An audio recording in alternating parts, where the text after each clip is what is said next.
2017च्या निवडणुकीमध्ये या ठिकाणी भारतीय जनता पार्टीचे जे नगरसेवक निवडून गेलेले होते त्यांनी या ठिकाणी काहीच काम केलं नाही. तर अनेक विकास कामामध्ये या ठिकाणी भ्रष्टाचाराच्या माध्यमातून फार मोठी भ्रष्टाचाराची वाहतूक केलेली आहे. या भागातला जो राहणारा नागरिक आहे तो मध्यमवर्गीय आहे, झोपडपट्टी वासी आहे आणि त्यांचे जे महत्वाचे प्रश्न होते ते महत्वाचे प्रश्न आजपर्यंत सुटलेले नाही.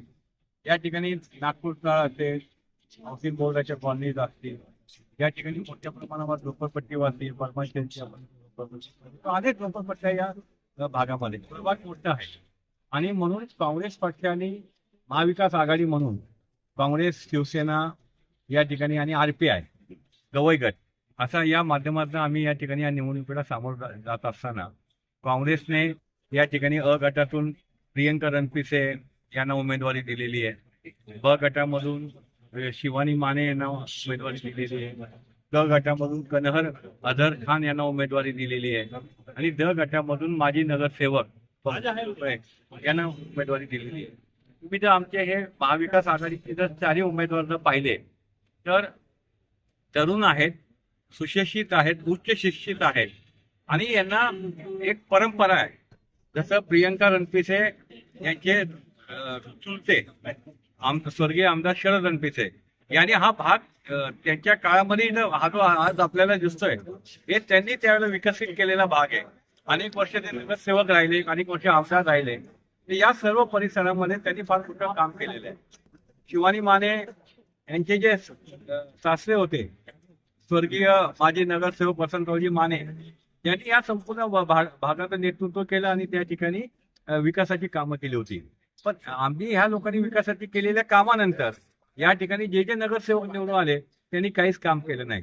या ठिकाणी कन्हर अझर खान जे आहेत तर अझर खान हा या भागामध्ये सर्व समाजातील नागरिकांना असं एक नेतृत्व आहे की जो सर्वांना बरोबर घेऊन जाऊन लोकांचे जे रोजचे प्रश्न आहेत ते प्रश्न सोडवण्यासाठी सातत्याने महापालिकेमध्ये काम केलेलं आहे. या ठिकाणी भ्रष्टाचार उघड करण्याचं काम केलं आहे आणि पप्पू वगैरे हे नगरसेवक म्हणून त्यांनी या भागामध्ये काम केलेले. असे चारही नगरसेवक हे काँग्रेस पक्षाने महाविकास आघाडीच्या माध्यमातून चांगले दिलेत आणि मला विश्वास आहे सर्व जाती धर्मातील लोकांचा पाठिंबा हा गेल्या 2-3 दिवसापासून ज्या पद्धतीने आमच्या या महाविकास आघाडीच्या उमेदवारांना मिळत आहे आम्ही या ठिकाणी परिवर्तन करू, एक इतिहास घडवू आणि आमचे चारही उमेदवार हे नगरसेवक म्हणून निवडून येतील. तुम्ही सांगितलं की इतिहास आपल्या कोणाचे बरेचसे त्याला मित्र शेतमालाचा प्रश्न असेल, पिण्याच्या पाण्याचा प्रश्न असेल, इलेक्ट्रिसिटी असेल, हे सगळे काहीतरी विजन असेल ना काँग्रेस पुढे की आपण या विजनने जाऊ आणि हे आपण सगळे प्रश्न सोडवू. आम्ही एक विजन घेऊन मतदारांपुढे जात आहे. 2-3 दिवसामध्ये आम्ही या प्रभागाचा एक विकासनामा म्हणून जाहीर करणार आहोत. त्या विकासनामामध्ये आमचे चारही नगरसेवक निवडून आल्यानंतर पुढच्या 5 वर्षांमध्ये आमची काय बांधिलकी राहणार आहे जनतेशी आम्ही लेखी देणार आहोत आणि आम्ही त्यांना सांगणार आहोत की हे प्रश्न आम्ही तुमच्या मार्गी लावू की आम्ही हमी ते विकासनामाच्या माध्यमातून आम्ही देणार आहोत. त्याला तुम्ही यावेळेस कसा आळा घालणार आहे किंवा प्रयत्न करणार? यामध्ये आम्ही EVMच्या बाबतीतली आमची टीम तयार केलेली आहे. या प्रभागामध्ये साठी आम्ही 2-3 जे तज्ञ संगणकामध्ये चांगले लोक आहेत ज्यांना EVMची माहिती आहे त्यांच्यावर आम्ही ही जबाबदारी सोपवलेली आहे आणि ती लोक सुद्धा मशीन तपासण्यापासून ते मतदान केंद्राच्या पर्यंत आणि नंतर मतमोजणीच्या वेळेपर्यंत ते जागृत असतात. तुम्हाला मगाशीच सांगितलं की आम्ही आमचा विकासनामा विजन देतो ना तुम्हाला. आमचा जर विकासनामा आमचं विजन जर तुम्हाला पसंत नाही पडलं तर आम्ही मतच नाही मागणार. पण मला निश्चितपणे खात्री आहे आम्ही जे विजन घेऊन लोकांपुढे जाणार आहोत लोकांच्या मनातले जे प्रश्न आहेत ते आमच्या विजन मध्ये असणारे विकासनामात. 2017च्या महानगरपालिकेच्या निवडणुका झाल्या. 2017च्या निवडणुकीमध्ये पुणे महानगरपालिकेच्या इतिहासामध्ये पहिल्यांदा पुणेकरांनी भारतीय जनता पार्टीला 100 नगरसेवक निवडून दिले. 2025-26च्या निवडणुकीमध्ये परवा भारतीय जनता पार्टीच्या उमेदवारांची यादी आली त्याच्यामध्ये 50% नगरसेवक यांची तिकीटं कापली. पुणेकर मतदार हेच विचारतात भाजपला की तुम्हाला आम्ही 100 नगरसेवक निवडून दिले, तुम्ही कार्यक्षम कारभार केला नाही, अकार्यक्षम कारभार केला, भ्रष्टाचार केला. म्हणून तुम्हाला 50% उमेदवार अकार्यक्षम ठरले नगरसेवक म्हणून तुम्ही त्यांची तिकीटं कापलेली आहे. आता मतदार त्यांना हा प्रश्न विचारतात आहे. म्हणून 50 उमेदवार जाऊन द्या. 16 जानेवारीला भारतीय जनता पार्टीची अवस्था पुणेकर या मस्तीने, या भ्रष्टाचाराने, या गुंडगिरीने, या दहशतीने त्यांनी मतदार हा आपल्या बरोबर, खिशातला आहे हे समजून बरोबर. अनेक पक्षातल्या लोकांना, पैशावाल्यांना, गुंडांना स्वतःच्या पक्षामध्ये घेतलं आणि उमेदवारी दिली.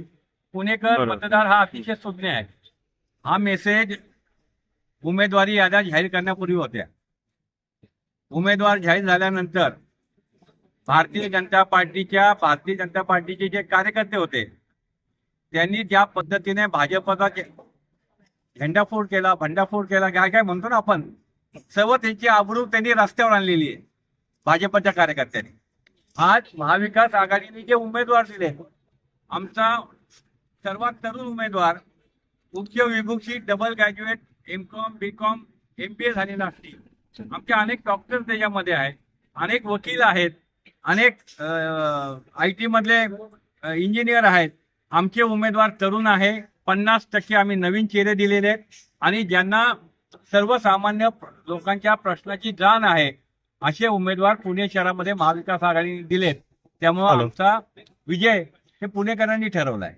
100% भाग 2 मध्ये सुद्धा आमची लढाई ही भाजप विरुद्ध महाविकास आघाडी होईल आणि आजची तारीख, वेळ आणि तुम्ही लिहून घ्या आणि 16 तारखेच्या निकालानंतर मी तुम्हाला परत भेटायला येईल. यासाठी मोठे मोठे पॅकेज हे भारतीय जनता पार्टीने सर्व वर्तमानपत्रामध्ये केलेले आहे. तुम्ही जर पाहिलं असेल तर अनेक वर्तमानपत्रामध्ये त्या ठिकाणी तुम्हाला एका उमेदवाराचे मंदिरात पाया पडताना, मंदिरात वागताना, मंदिराच्या बाहेर आल्यानंतर एका मोठ्या वर्तमानपत्रामध्ये, पुण्याचं जे नंबर 1चं वर्तमानपत्र आहे त्याच्यामध्ये एकाच प्रभागातल्या भाजपच्या एकाच उमेदवाराचा जर 4-4 फोटो येत असतील, मतदार या गोष्टीचा विचार करतात.